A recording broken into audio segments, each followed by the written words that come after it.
NR മധു കേസരി മുഖ്യപത്രാധിപർ നമ്മോടൊപ്പം ചിരിക്കാണ്. Doctor NR മധു, ഇവിടെ ഈ റാപ്പർ വേടൻ ഇപ്പോൾ റേപ്പർ വേടനായി മാറിക്കഴിഞ്ഞു. അത്തരത്തിലുള്ള പരാതികൾ വന്നു കഴിഞ്ഞു. പക്ഷേ ഒന്ന് തൊടാൻ പോലും നമ്മുടെ പോലീസ് സംവിധാനങ്ങൾക്ക് സാധിക്കുന്നില്ല. എങ്ങനെ കാണുന്നു? ഈ ഇടതുപക്ഷ സർക്കാർ കേരളത്തില് പ്രതികൾക്കൊപ്പമാണല്ലോ. ഇത് കഴിഞ്ഞ ദിവസം ഈ റാപ്പർ വേടന്റെ കാര്യത്തെക്കാളും വളരെ വിചിത്രമായ ഒരു കാര്യം നമ്മൾ കണ്ടല്ലോ.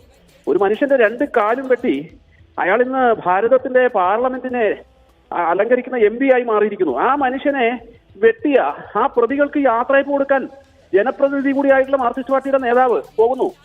അതിനെ പിന്തുണയ്ക്കുന്ന മാർക്സിസ്റ്റ് പാർട്ടി.